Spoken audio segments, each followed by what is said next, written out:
लेह लद्दाख की शांत वादियां आजकल सुलग रही हैं। पूर्ण राज्य के दर्जे की मांग को लेकर लेह में चल रहा विरोध प्रदर्शन अचानक हिंसक हो गया। 4 लोगों की जान चली गई और 1 दर्जन के करीब वाहन फूके और तोड़े गए। प्रदर्शनकारियों ने बीजेपी ऑफिस को भी आग के हवाले कर दिया। यह आंदोलन जलवायु कार्यकर्ता सोनम वांगचुक की 15 दिनों की भूख हड़ताल से जुड़ा है, जो पूर्ण राज्य के दर्जे और संविधान की 6ठी अनुसूची में शामिल करने की मांग को लेकर आंदोलन कर रहे हैं। केंद्र सरकार ने 5 अगस्त 2019 को जम्मू कश्मीर से आर्टिकल 370 हटाकर पूर्ण राज्य का दर्जा खत्म कर दिया था और इसके बाद जम्मू कश्मीर एक अलग केंद्र शासित प्रदेश बना। लेह और कारगिल को मिलाकर लद्दाख अलग केंद्र शासित प्रदेश बना था। इसके बाद लेह और कारगिल के लोग खुद को राजनीतिक तौर पर बेदखल महसूस करने लगे। उन्होंने केंद्र के खिलाफ आवाज भी उठाई। बीते 2 साल में लोग कई बार विरोध प्रदर्शन कर पूर्ण राज्य का दर्जा और संवैधानिक सुरक्षा मांगते रहे हैं, जिससे उनकी जमीन, नौकरियां और अलग पहचान बनी रहे, जो आर्टिकल 370 के तहत उन्हें मिलता था। लेकिन सवाल है कि शांत वादियों वाले लद्दाख में हिंसा क्यों भड़की है।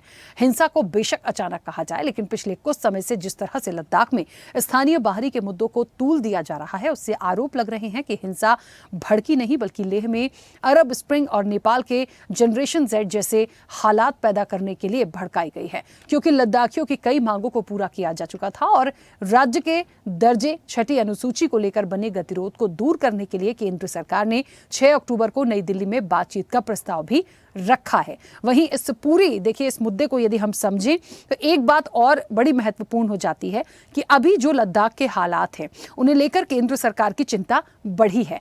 चाइना और पाकिस्तान के नजदीक होने से लद्दाख का हर इंच भारत की सुरक्षा से जुड़ा है। सवाल यह है कि क्या ये आंदोलन केवल अलग राज्य के दर्जे की मांग तक सीमित है या बांग्लादेश, नेपाल में जनरेशन Z जैसे आंदोलन की आड़ में देश में आंतरिक हालात खराब करने की साजिश रची जा रही है, या विदेशी ताकतें इस आंदोलन के जरिए अपनी नापाक हरकतों को अंजाम देने की फिराक में हैं। आज हम इस पर विस्तार से चर्चा करेंगे। आखिरकार क्यों ये परिस्थितियां बनी और एक मांग जो है, माना कि मांग पहले से थी, क्या इस तरीके से लेह सुलग सकता है? हम विस्तार से चर्चा करेंगे। उससे पहले देखिए ये रिपोर्ट।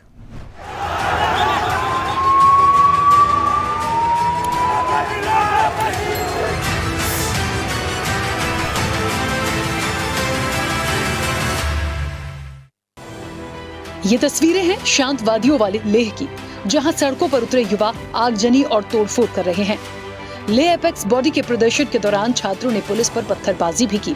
दरअसल लद्दाख को राज्य का दर्जा देने के साथ ही 6ठी अनुसूची में शामिल करने की मांग को लेकर 5 सालों से किया जा रहा आंदोलन अचानक हिंसा में तब्दील हो गया। कई वाहनों और बीजेपी ऑफिस में आग लगा दी गई, जिनमें 4 लोगों की जान भी चली गई। लेह में प्रदर्शन कर रहे लोगों की मांग है कि लद्दाख को दोबारा पूर्ण राज्य का दर्जा दिया जाए और संविधान की 6वीं अनुसूची लागू की जाए। इसके अलावा प्रदर्शनकारी कारगिल और लेह को लोकसभा सीट बनाने की मांग कर रहे हैं। फिलहाल यहाँ केवल एक ही लोकसभा सीट है। अनुच्छेद 370 हटने से पहले लद्दाख में 4 विधानसभा सीटें थीं, लेकिन अब एक भी नहीं है। हिंसा भड़काने में सोनम वांगचुक और कुछ स्थानीय नेताओं की भूमिका संदेह के घेरे में है, क्योंकि लेह स्वायत्त पर्वतीय विकास परिषद में एक काउंसलर का वीडियो भी सामने आया, जिसमें वो भड़काऊ बयानबाजी कर रहे हैं। आरोप लग रहा है कि पर्यावरणविद सोनम वांगचुक समाज सेवी की छवि की आड़ में खुलकर राजनीति कर रहे हैं। उनकी भूमिका पर भी सवाल उठ रहे हैं। कुछ समय पहले तक वांगचुक लद्दाख के पर्यावरण को बचाने के नाम पर अन्य राज्यों के लोगों का लद्दाख में विरोध करते थे। उनकी NGO, विदेशों से मिलने वाले चंदे पर भी कई बार सवाल उठे हैं। उनके संगठन की गतिविधियों की जांच हो रही है, जिससे वो हताश नजर आ रहे हैं। सोनम वांगचुक के कुछ समय के बयान और वीडियो भी कुछ और ही कहानी बयां कर रहे हैं। वांगचुक लद्दाख में अरब स्प्रिंग जैसे आंदोलन पर जोर देने के साथ साथ नेपाल में जनरेशन Z के विरोध प्रदर्शनों की तारीफ करते नजर आ रहे हैं।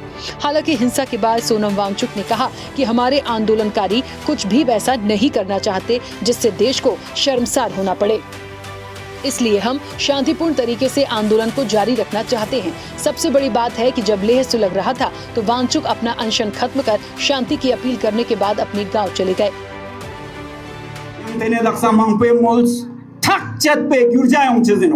नेपाल ला यौंस्तेओटो, बांग्लादेश ला यौंस्तेओटो, श्रीलंका यौंस्तेओटो, मिवन से गिरजा क्यों नोक्तेने, चिक चिक शीना तेने क्यों नोक समरा गयाले, ये रेवाते हो। इस समय मैं सरकार से कहूँगा कि वो संवेदनशील हो लद्दाख के बारे में, और युवा पीढ़ी से कहूँगा कि वो शांति के रास्ते पे चले। मैं पूरे देश से ये बताना चाहता हूँ कि ये रास्ता मेरा दिखाया हुआ नहीं है, ये उनके बड़ास का एक परिणाम है, मगर ये बड़ास निकालने का समय नहीं है। इधर लद्दाख के उपराज्यपाल कविंदर गुप्ता ने कहा कि लेह में चल रहे विरोध प्रदर्शनों में साजिश की बू आ रही है। उन्होंने कहा कि कुछ लोग जानबूझकर लोगों को भड़का रहे हैं और इसकी तुलना बांग्लादेश और नेपाल में हुए विरोध प्रदर्शनों से की जा रही है। उन्होंने ये भी कहा कि विरोध में लद्दाख के बाहर के लोग शामिल हैं या नहीं, इसकी जाँच की जाएगी।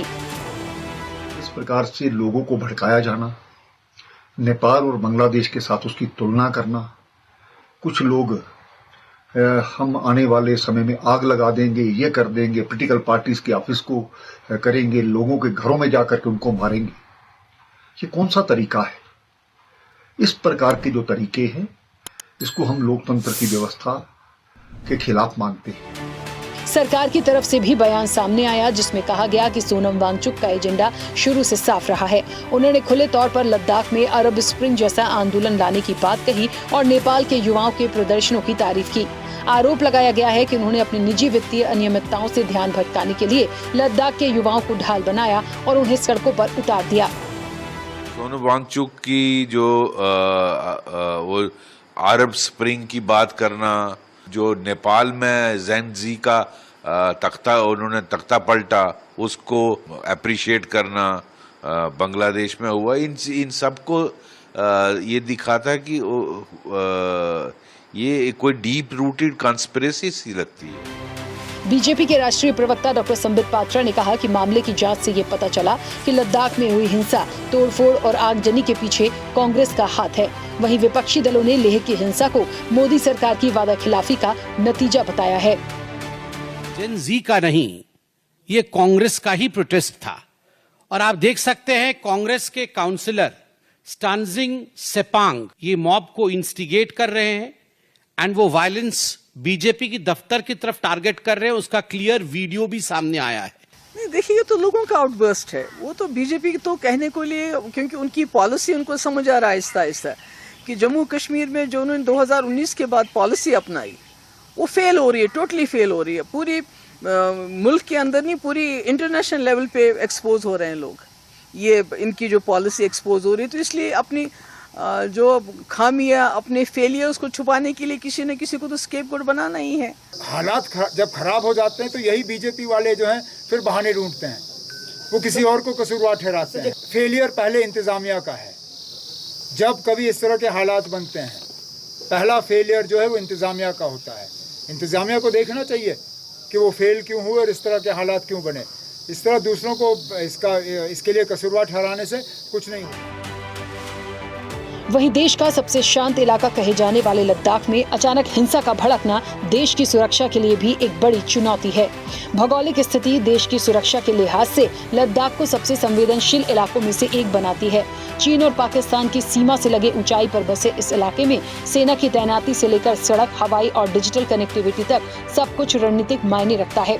यही वजह है कि लद्दाख के कोने कोने पर केंद्र सरकार की पैनी नजर रहती है। साल 2020 में लद्दाख की गलवान घाटी में भारत चीन के बीच सैन्य झड़प में भारतीय जवानों के शहीद होने से लद्दाख की सुरक्षा को लेकर सरकार ने कई बड़े कदम उठाए थे।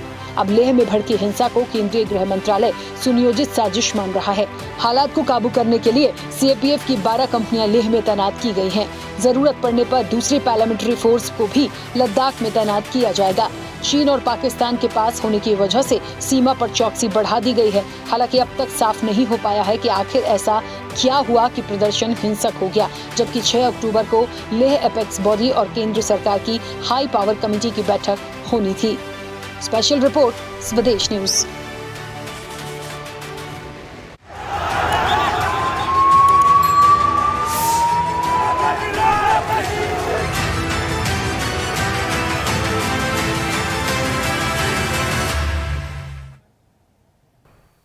ऐसे ही वीडियोस के लिए लाइक करें, शेयर करें, फॉलो करें। YouTube पर जाकर सब्सक्राइब कर बेल आइकन दबाना ना भूलें और ताजा अपडेट्स के लिए swedeshlive.com पर जरूर जाएं।